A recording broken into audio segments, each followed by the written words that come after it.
This show is supported with a grant from the Claude Worthington Benedum Foundation. From West Virginia Public Broadcasting and PRX, this is Us and Them, the show that tells the stories about the things that divide us. I'm Trey K. I was recently driving through the Upper Kanawha Valley in southern West Virginia. I was traveling along Route 60, which is part of the Midland Trail. The road runs through West Virginia, and some call it the main street of small towns. It runs along the Kanawha River through thick forests. So much has happened recently. A virus has changed our world, killed people, and created economic uncertainty. As I drove along, I realized I was in a region that's been turned upside down before. It's a place where people find ways to keep going. I rode this way hundreds of times when I was a kid with my parents and grandparents. My brother and I were in the way back of the station wagon. We'd go and visit relatives in small towns along the Upper Kanawha. But this route also led to other relatives who lived farther away, and it was the way we'd go to get to my family's cabin. When I was a kid, I was focused on where we were going. And all these towns seemed like something that you had to go through just to get to our destination. And I confess I really didn't think much about all these towns in this region as they stretch along the Kanawha for miles. But as I look at them today, it dawns on me, in this corridor, civilization hugs the river. And behind these towns and communities, in both directions, there is a whole lot of wilderness. The idea of communities hugging the river seems like a perfect metaphor. For years, the river supported business and industry, coal mines, chemical plants, and natural gas. It provided stability and prosperity. But things have really changed since I was a kid. As the nation's economy has grown, people here along the Kanawha haven't shared in that prosperity. And now they need to make sense of the big unknown around them. I wasn't making this trip through the valley alone. Along for the ride were two local mayors, Ann Cavalier from the city of Smithers and Greg Ingram from Montgomery. Their cities are across the river from each other, but the two mayors have been working together to define a new future for the region. Okay. And one of the things you need to know about our two towns is we are located on the north and south side of the Kanawha River, and our boundaries actually touch. So we geographically are very, very close together, and we like to call ourselves the two municipalities with one community. And that's because we all go to the same churches, kids go to the same schools. So we are really one community. The only thing that divides us is the Great Kanawha River.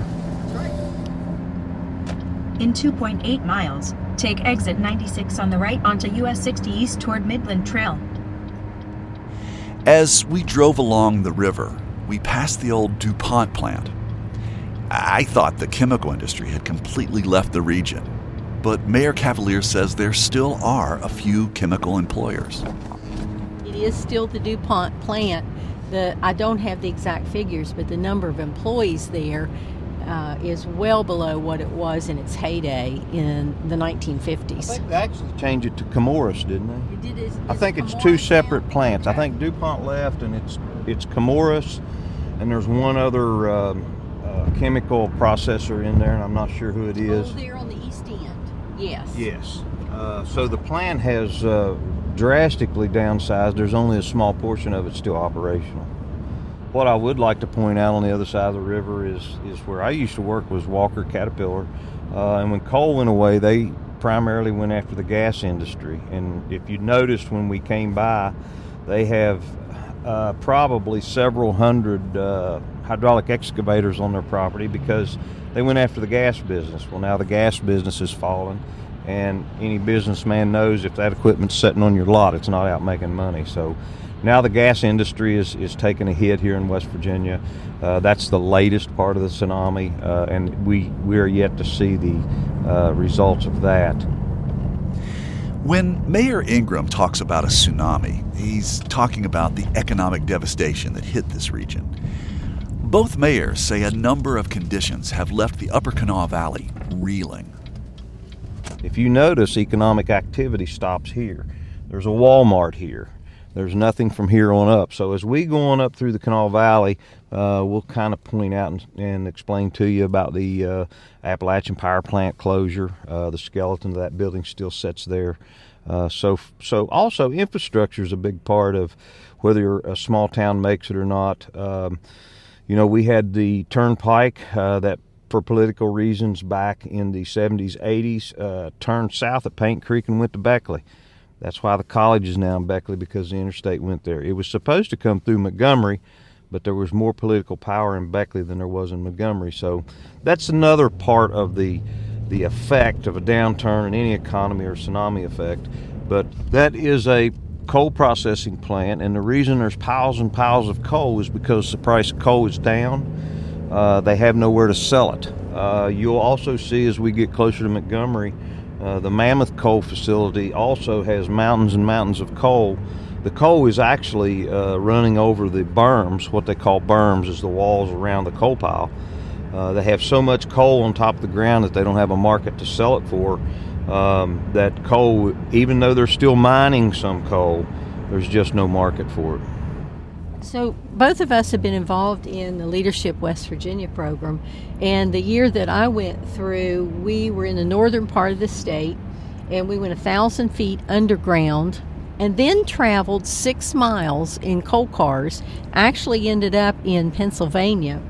And we got to watch while one man with underground equipment, computerized equipment, was mining as much coal as 100 men would have mined 50 years ago.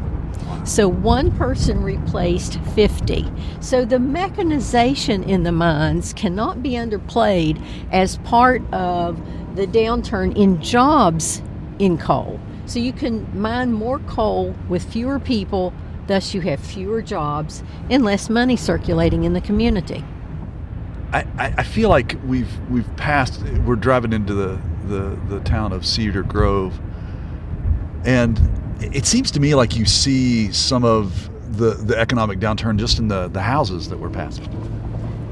Absolutely. As I said before, as your jobs disappear and your infrastructure starts to support itself on crutches and the downturn, then you don't have the same citizens living in the area. You have people with lower means of surviving and taking care of their property. You have people that are really struggling to put food on the table and pay for their medications. So naturally, the home, the roof, the front yard, the backyard are the least things on their mind. They're worried about just basic survival for their families and their kids. So it is true, this area, the housing appears to be much less than what most people would accept as suitable. But it's not because the people that live in them are of less value, or because the people live in them don't have the standards that we have. They just don't have the financial wherewithal to take care of their properties as you and I may do it. Things are looking really bleak in the Upper Kanawha Valley, but there is some hope. And it's not coming from outside. It's coming from people right up here in the valley.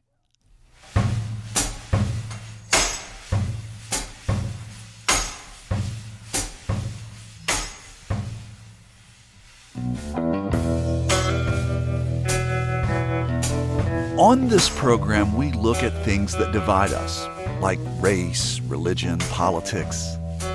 But in the Upper Kanawha Valley, the feeling of us and them is different. It's more about rural versus urban. And urban doesn't have to mean a big, huge city. Montgomery's mayor, Greg Ingram, says that when you live along the Kanawha River, the gap between your town and the city downstream, like Charleston, West Virginia's state capital, can feel like a chasm. And it's worth noting that the majority of West Virginians live outside the state's major cities. That's unusual, even for a predominantly rural state. But despite the population distribution, folks here in the valley say resources are not distributed fairly. Down in Tays Valley, where most of the political power is, they had a perfectly good 4-lane, but it was just completely repaved because they wanted new pavement. And it goes back to, again, to us versus them. Where the money is where the money goes, and where the political power is where the money goes. We up here have mountains sliding in and can't get it fixed, but they have good highways. They just want a new blacktop, and they got it. So where are those decisions made? Who picks those winners and losers? Those are the questions we need to ask ourselves as a society. And what are we doing to the small communities that have the fabric and the community spirit that America was built on, and West Virginia? It wasn't that long ago that the Kanawha Valley was an economic powerhouse. Locals pride themselves on the fact that the energy generated in this valley helped the Allies win World War II. And during the Cold War, this area was a prime bombing target for the Soviet Union. If the Russians had taken out the Kanawha Valley, it would have crippled our nation. But today, a lot of the residents say the outside world has abandoned and forgotten them. Mayors Ingram and Cavalier like to use the phrase economic tsunami, but there are other ways to describe the region's economic reality. Kent Carper is president of the Kanawha Valley Commission, and he likes to imagine the local economy as a three-legged stool. One of the legs of the stool was the coal industry, and it went from below ground to surface mining, and the jobs were cut by like 90%. That was one leg. The other leg was the chemical industry, globalization, overseas, transportation, interstates. That took away a lot of the chemical jobs that were rich in the Upper Kanawha Valley. Then the state of West Virginia on their own sawed off the third leg, and that was when they closed Tech. Tech in Montgomery, West Virginia was considered internationally as a leading engineering school in the world. I understand why they closed it and they moved to another town, but that devastated the Upper Kanawha Valley. That was the last leg of the stool. And so nothing is going to come back to replace it? Not like that. I mean, that's impossible. Remember, the coal industry, and especially the chemical industry, needed engineers, and they provided engineers, and those jobs paid well. Now, at the same time, once the state did this, moved it to Beckley, West Virginia, 40 miles away, the engineering school's doing very well. I think it could have stayed there. I think they could have propped it up, but those decisions were made not by us. The loss of West Virginia Tech really hit home for Smithers Mayor Ann Cavalier. She worked there for more than 40 years. I felt a visceral sense of betrayal. That was my home. Those were my friends.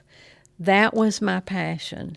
And to wake up one morning and realize that for the last 2 years, this planning had been going on to pull the rug out from under you. But they had been coming into our homes and having dinner with us. They had been going to meetings with us and never once told us. They never once said, we need to sit down and work together because this is coming. And we're going to help you work through a transition period so that you understand what we're doing and we get you to a point where you'll be okay. No. One morning, we woke up and we read it in the paper. Wow. And in May at graduation, 2017, we literally watched while 350 jobs and 1,500 students packed up and we saw the U-Hauls leaving town. Now that's when you know you've been hit by the tsunami. That's when other pillars of the community started to fall. Even a high school pulled out of the region. What people lost in all of this, yes, they lost jobs. Yes, they lost money. Yes, they lost concerts and lectures and Friday night football games. But above all else, they lost hope. And when you lose hope, that devastates the person, the family, and the community. People talk about the opioid crisis. In our town, opioids aren't the big problem. It's meth, it's street drugs, all right? And you watch and you see the people, because we know everybody in town. When you see that, you see somebody who was at one point able to feed and clothe and house their family and drive a decent car and go to work every day and feel productive. And when you take that hope away, you take away that person's future.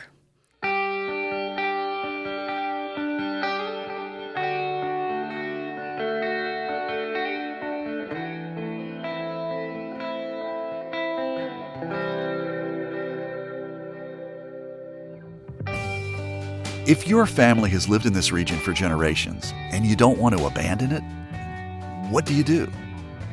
You can lobby coal or chemical companies to come back. You can lobby the government to lend a helping hand. Or disappointment can turn to depression and drugs. Mayor Ann Cavalier suggests another option. Now is the time when people need to pull together and create something new. And what we're doing is we're working every day, 7 days a week, as many hours a day as it takes, to create the kind of attraction to business and culture and social lives and opportunities so that people do have hope. Because if you give them hope, they can build. They can build their lives, their family lives, and the community. As we heard, things are bleak in the Upper Kanawha Valley. Big companies and education institutions are gone. I had a lot of questions about this for Kanawha County Commissioner Kent Carper, and he seemed a little irritated with my questions. He asked me, are we going to get on to some of the good news? I mean, he's a young guy, but he's old enough to remember a different time. The Upper Kanawha Valley at one time was politically powerful. On election night in the largest county in the state, the Upper Kanawha Valley picked who held offices. Not so much today. Now he's working with Terrell Ellis, an economic development consultant, to jumpstart business development in the region. We have a competitive tax base as a state, tax rates. Our workforce is, second to none in terms of productivity, and these aren't going to be made up numbers. There is documentation of the productive nature of our workforce and the loyalty of the workforce. And we have a strategic location that can get your products out to market in a rapid way. They have a plan to turn things around. First, they're doing triage to stop the bleeding and to make sure no other businesses leave. Second, they're making an effort to secure and maintain abandoned buildings, spruce them up a little and make them more appealing to prospective new clients. Third, they're working on attracting new businesses. And finally, they're encouraging West Virginians to start their own businesses. And that requires some effort because, as Ellis says, West Virginia has one of the lowest business startup rates in the nation. So we have a small business startup program where we provide forgivable loans to new small businesses or businesses that are expanding.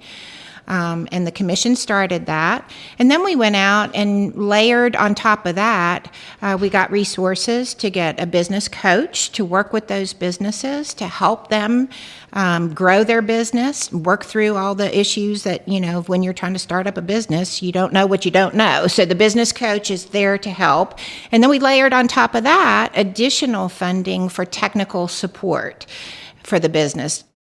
One of their most innovative programs is called the UCAN grant, spelled UKAN. It stands for Upper Kanawha Loan Grant Program. Their goal is to either support new businesses or help older businesses expand or reinvent themselves. Kanawha County Commission President Kent Carper says local people are involved at every step of the process.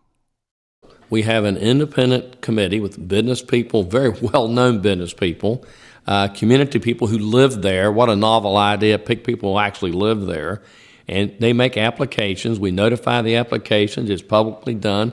Terrell and our staff at the county commission look through the applications. Then they meet with this independent committee and vet them. They vet them to see if that makes sense. Understanding that we're more than willing to take a risk on this, because you've got to take a risk at this point. When you have these successful entrepreneurs, if you kind of sow the seeds in a community that has had a downturn, does that make it more appealing to potentially a bigger industry to come in? Success has many fathers, failure has none. Yes, when one succeeds or the word gets out that they got a grant, it's infectious. The problem is the state and the federal government is always looking for these huge projects, these big wins, where they line up on ribbon cutting day and they've got 100 people and they're talking about billions of dollars and game changer, win-win, all these little cliches. But frankly, when you look in the eyes of someone who has 1 or 2 employees and just went to 3, that's progress in real time. That can be a game changer. Maybe it's small, but small is good.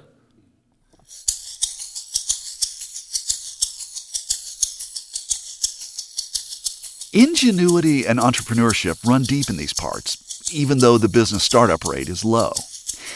People are using the natural resources here to turn the region around, one job at a time. I talked with business people across the region, like Jeff Lusk, who has a plan to turn the Upper Kanawha Valley into a recreational tourist destination. You'll see Main Street come back alive to some extent. You'll see restaurants open up. You'll see places for people to stay open up. How to bring back hope and jobs. That's next, after a break. I'm Trey Kay, and this is Us and Them. Our show is supported in part by the West Virginia Humanities Council and the CRC Foundation. This episode is supported with a grant from the Claude Worthington Benedum Foundation.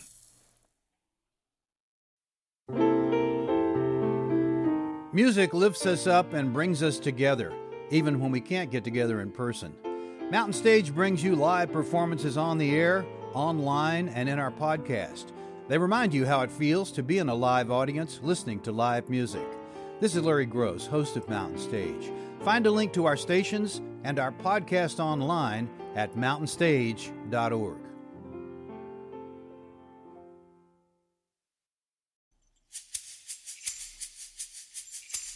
I'm Trey Kay, and you're listening to Us and Them from PRX and West Virginia Public Broadcasting. Our world is reeling from a virus that's thrown us into a new reality. It's impossible to know what lies ahead, but people in the Upper Kanawha Valley have been working hard lately to help themselves. I met with some recipients of the UCAN loans to see how the support has changed things. There are some new ventures underway. Some new businesses focus on manufacturing industrial components. Others aim to lure people to the region to enjoy the outdoors. But I started with, the cupcakes. I am Kimberly Walker Payne, and I am a baker. And I also hear you're known as the cupcake woman. Cupcake lady. Tell me about the different type of cupcakes you make. Today I have apple pie. I made apple pie, cobblers, pie, whatever. I've made red velvet cupcakes for today. I'm trying to make a special today. So today is red velvet and apple pie. Kimberly began selling cupcakes outside a bank in Charleston. One of her customers happened to be Ben Salango, another Kanawha County commissioner. He got in touch with the folks at UCAN, who eventually gave her a loan. Kimberly says the money allowed her to go from selling cupcakes on the street to a home-based business in the town of Rand. Look at this. This is my dream. To be a business owner, black female with multiple sclerosis. Got a bakery. Got $10,000 to get what I needed to get started. Now, $10,000 it sounds like a lot. But once you get it, and you have to buy computers and 3-part sink. You have to have that. You have to have a hand washing sink.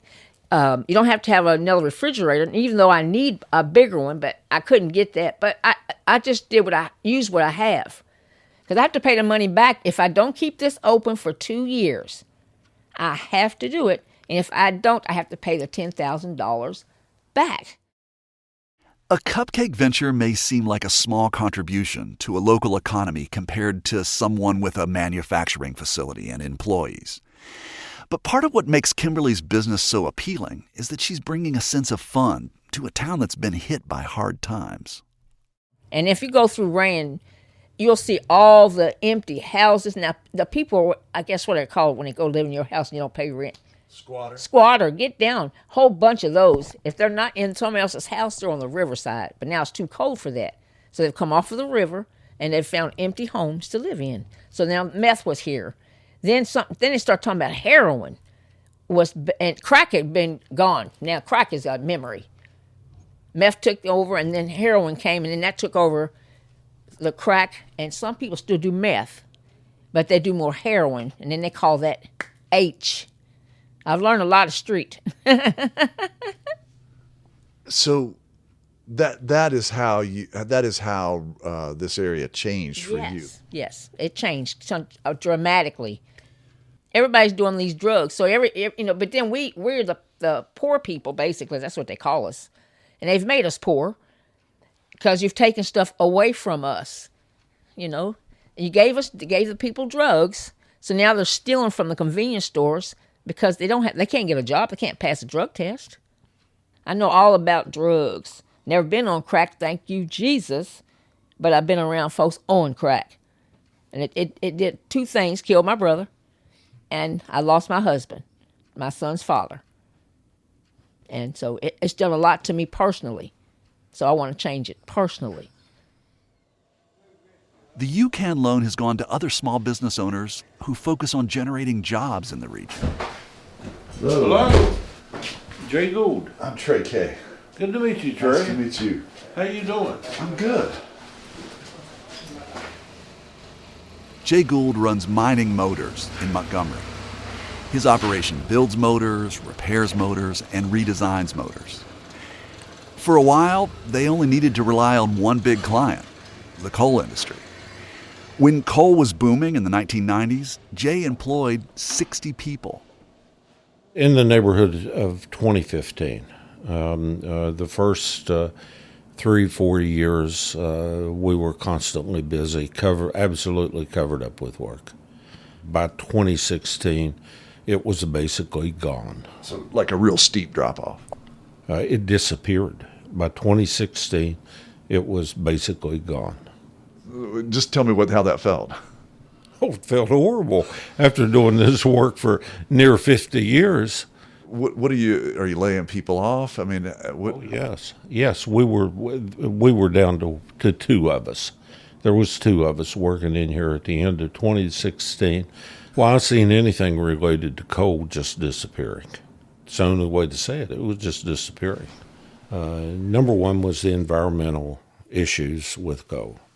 Number two was the abundance of natural gas related to the environmental issues. And number three was the attack by the Obama administration against coal. Has any of it come back subsequent to after the Obama administration and into the Trump administration? The day after Trump's election, the phone started ringing again.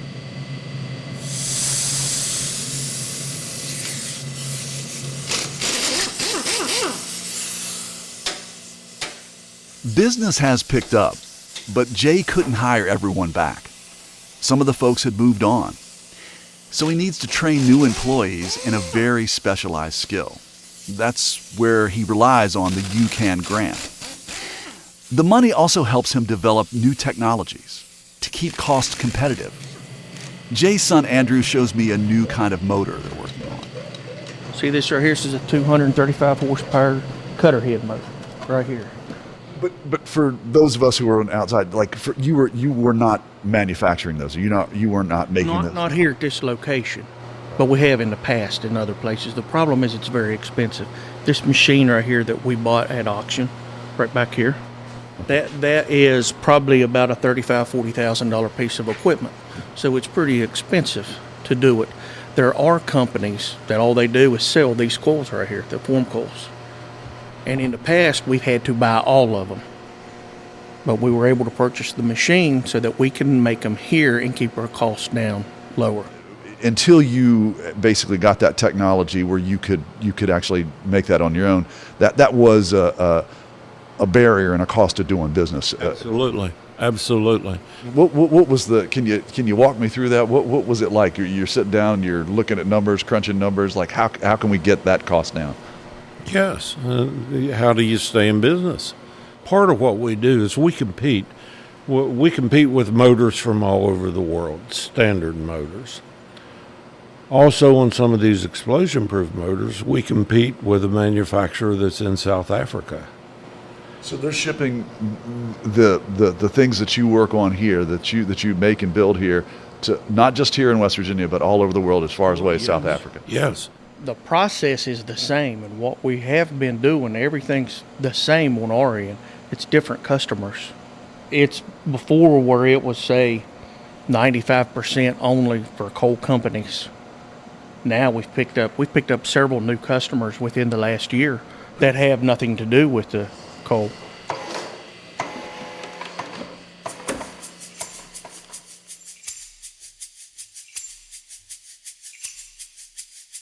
Another man taking advantage of the UCAN grant is Robert Payton.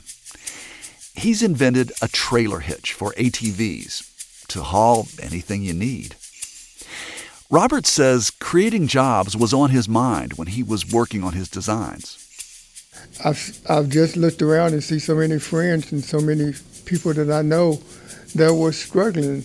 And then I had this idea, and I said, well, I could put some people to work.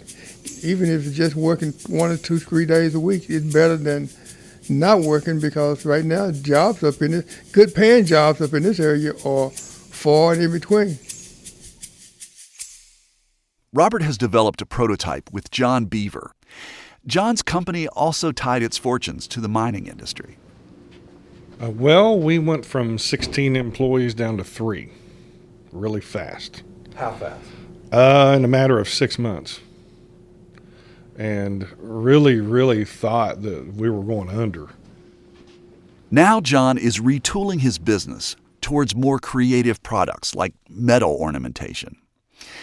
So when Robert Payton came in with the original design for the ATV trailer hitch, they decided to team up.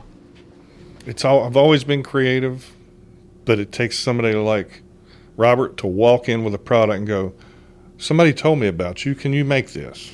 I'm like, sure can. We've done it for a few people, but it's hard for them to get it to market after it's manufactured.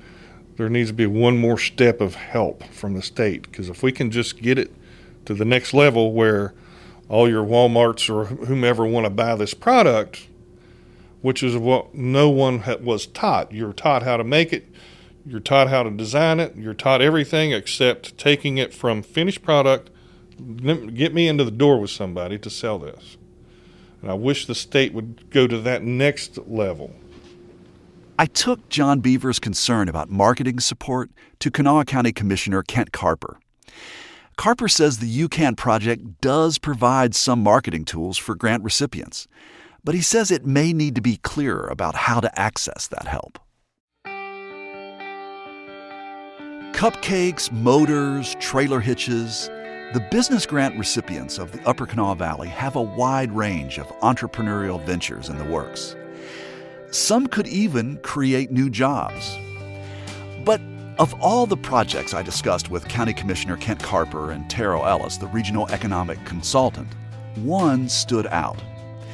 It's a business opportunity that doesn't rely on new facilities or investing in high tech. It takes advantage of something that's already in abundance in the region: natural beauty. Carper and Ellis think West Virginia has barely tapped the tourism economy for hiking, mountain biking, ATV riders, and road bikers. That's why they want to work with another venture. It's a recreational trail system named after one of the region's most famous feuding families, the Hatfields and McCoys. They say it could be a game changer for the Kanawha Valley. It would be the most significant event that's occurred probably since whitewater rafting started, since the Bechtel Boy Scout camp and others. But for this particular area, because it's right in their backyard, it would be unbelievable. We've done everything we can think of to facilitate that. We're waiting right now for a major grant to be awarded to us. We've gone to the governor. We've gone to the legislature. That's our number one economic priority in the Upper Kanawha Valley, period. I couldn't agree with Kent anymore. I mean, if you have to understand, Hatfield-McCoy Trail System sold 55,000 permits in 2019. And I think something like 90% of those were from out of state. And the Upper Kanawha Valley has a tremendous opportunity to capture that market of people who come from out of state and have a huge amount of disposable money to spend. So we are launching, actually next week, a planning process where we've got stakeholders from the community as a steering committee, and we'll be launching this planning process to create that regional vision. And then that's going to give us the roadmap to go after the funding to start executing on some of these projects. And to Kent's point, so one of the linchpins is our major application into the state to do an acquisition for the Hatfield-McCoy Trail System. The first recreational trails opened up 20 years ago in the southwestern counties of the state, the coal fields. That's one of the most economically depressed regions. CEO Jeff Lusk says they now have 700 miles of ATV and dirt bike trail that run through picturesque scenery. In some places, they have successfully repurposed land that was once used by the extraction industries. Jeff says the trail developments could easily be replicated in the Upper Kanawha Valley.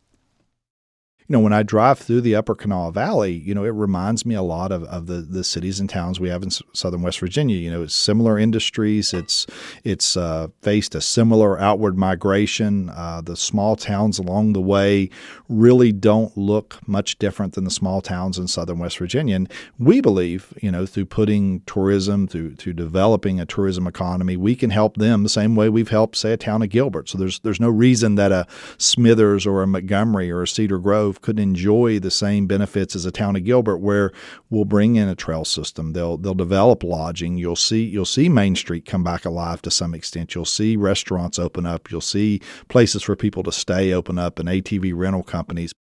Jeff Lusk's company negotiates with landowners to create the trails on private or public land. They also market the trails nationally. And Jeff says wherever they've set up a trail system, local businesses have thrived to accommodate the riders who usually come with disposable income. A Marshall University survey shows that total economic impact was more than $20 million the first decade the trails were open. So if you have a restaurant or a service station, you immediately see new customers. So you didn't do anything. You were already there. You already made your investment. You were already operating the restaurant. You were already operating the service station. You were already operating the parts store. All of a sudden, we're bringing new customers to your town, customers that need parts for their ATVs and UTVs, customers that are going to eat 100% of their meals at someone other than their home. They're going to be eating out somewhere. Customers that are going to need fuel every day because they're going to go out and burn fuel every day. And before they leave, they're going to fuel up a car for a 4 to 8 hour drive. The initial beneficiaries are always the folks that already have a business there. We see those folks go from marginal to successful in a very quick manner because those specific businesses, restaurants, because if you look up what people spend their money on, the number one thing they spend their money on is lodging. Number 2 is food and entertainment. Number 3 is fuel. So this is what folks that are coming to visit the trail system are spending their money on. So a place like Montgomery and Smithers, they're ahead of the curve.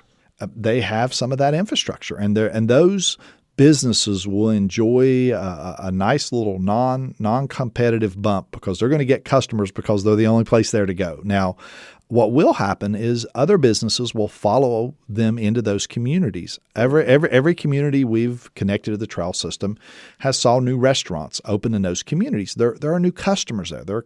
We're bringing in 56,000 people that need a place to eat. So there's 56,000 new customers that are available, and someone's going to capture those customers. So we do see folks go in on the heels of us opening up one of our facilities and opening up a new restaurant. And that's great because the economy can sustain that now because you've got all these new guests.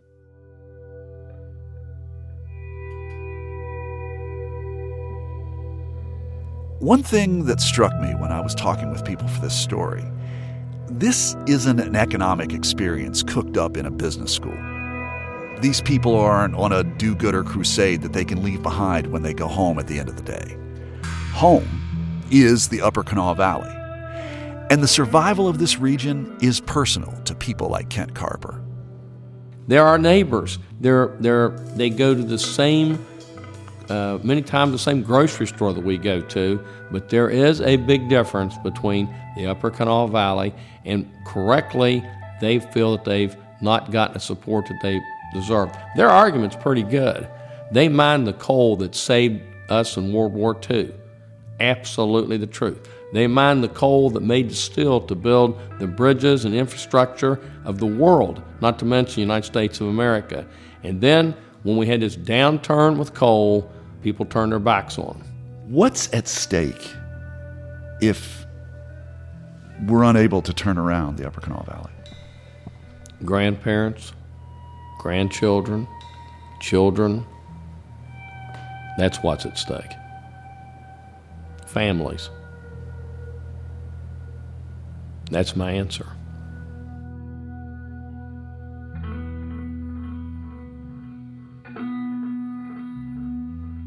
I mentioned at the top of the show that it's easy to think about the things that divide us and them as some big hot-button issues like politics, race, and religion.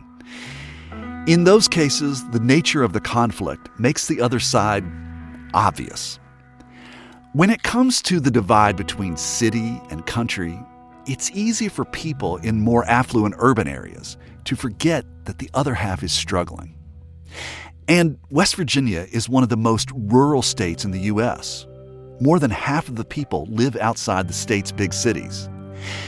And when you live in the country and see resources drifting to the big city, it's easy to see the glass as half empty. People in the Kanawha Valley say they have to work extra hard to attract outside investment. This is a scrappy part of Appalachia. It's a place where people do for themselves and they don't expect a lot of help. But I had to pose a tough question to my two road trip companions. I had to ask these diehard optimists, Mayors Greg Ingram and Ann Cavalier, what if all these recovery plans don't add up? What is at stake if the economy doesn't come back? I think what's at stake are these two communities. If you don't have population in your communities, then you don't have a town, you don't have a community.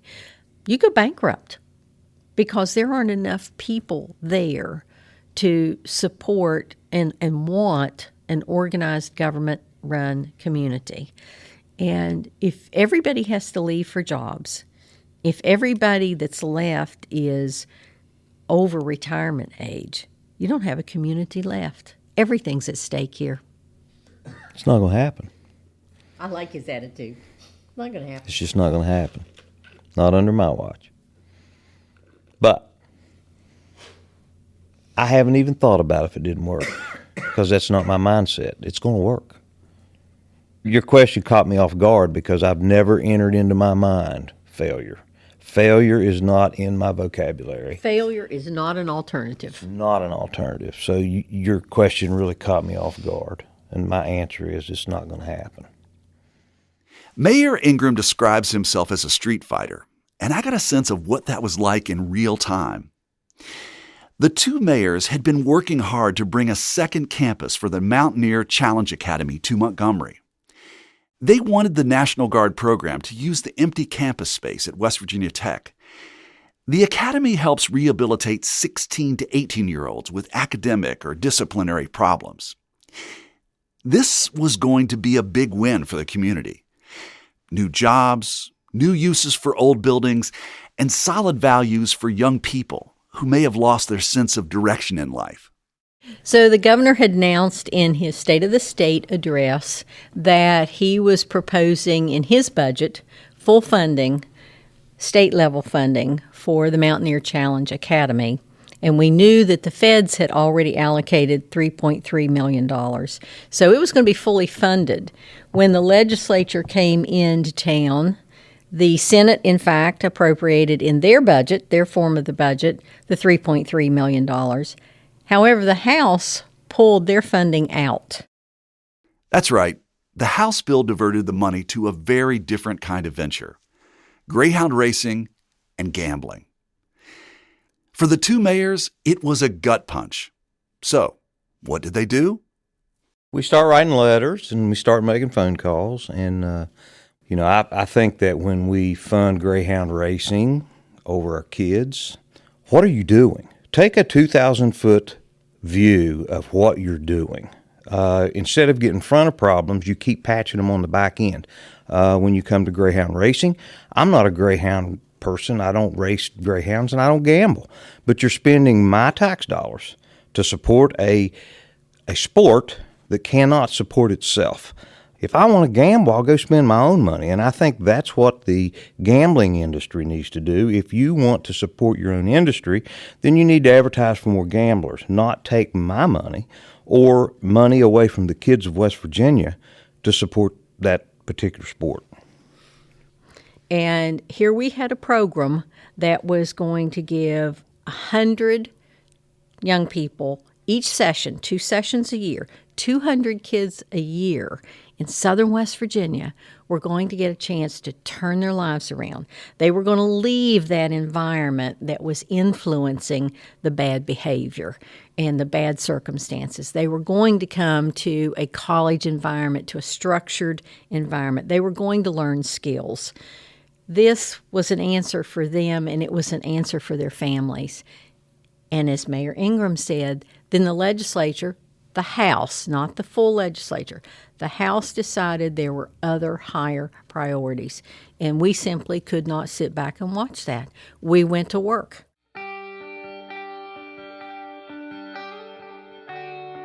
We wrote physical letters, we wrote texts, we wrote Facebook pages, and we were bowled over at how many people got involved. And let me explain, not just people in southern West Virginia got involved. People all across this state saw this as an answer. And so every House of Delegates member, not just the ones from our area, got calls, letters, texts, emails. They were challenged on Facebook to do the right thing. And within very short order, they did the right thing. It took an amendment and a House vote, a voice vote in the House, but we turned it around, and we turned it around in short order. We couldn't have done. long? Mayor Ingram says 72 hours. I remember more like 4 or 5 days. That's probably correct. 4 days. Yeah. 4 or 5 days before the vote was taken. And I want to stress, too, that the whole House was not involved in changing that issue and that funding. There's a lot of good legislators and a lot of good House members that went to fight for us, and they were on our side all the way through. It just, at the point of the vote, it wasn't the majority, but through all the efforts of all of us and the House members that were on our side, we swayed enough votes back to fund the Challenge Academy. It was worse for me that it wasn't just pulled out of the House budget. It was parked over here in what's called a surplus funds budget, which basically meant that a House member could say, oh, we didn't take you out of the budget. Oh, no. We just moved you over here to surplus funds. What that said to me, and what I said on Facebook, was our children and our residents deserve more than the scraps that are going to fall off the House budget table. We don't want your surplus. We want to be important enough. We want our children and our residents to matter enough. We're in the main budget. We are a line item. We are not surplus. But as you hear the governor say this in the State of the State, you kind of get word that the Senate has it in its budget. I just would like to know, like, when you hear that it's been pulled out of the budget for the House and that it's going to other priorities, can somebody please describe to me what that phone call is like? I don't know. He uses the colorful language. I don't. I don't know that I could repeat it on radio. What I said, it's flowery. It has a little taste to it. So, but anyway, there comes a point when you have to stand up for what's right. And we all have. We've reached that point. And we've reached that point, and we all react differently. But I am really, honestly, I'm a super nice guy, but I'm that way until nice doesn't work. I think I got my ending. All right, let me just get room tone, and then we can work on pictures. Okay. Beginning room tone. You've been listening to Us and Them. For this show, our team is me, Trey K, Eric Malinsky, and Kate Smith. Michael Lipton and Tristan Lozow wrote and performed our show music.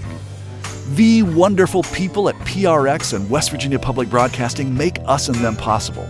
So do grants from the West Virginia Humanities Council, the Corporation for Public Broadcasting, and the CRC Foundation. This episode is supported with a grant from the Claude Worthington Benedum Foundation. Us and Them was originally developed with assistance from the mentorship program at AIR, the Association of Independents in Radio. We'll see you next time on Us and Them. But in the meantime, I'm going to have some cupcakes from the Cupcake Lady. I might skip the one with chicken on top of it, but Kimberly Walker Payne has sold me on the bacon cupcake. And bacon is a good breakfast, so that's why I put that on the apple cupcake. I do whatever you ask me to make. That's my fun. I love a challenge. A girl for a birthday party wanted a sour candy cupcake. Sour worms on top. Oh, sour worms. Yeah. Okay. But the cupcake had to be sour and the frosting. And then I put the worms on top. I put candy on top of everything because I love candy myself.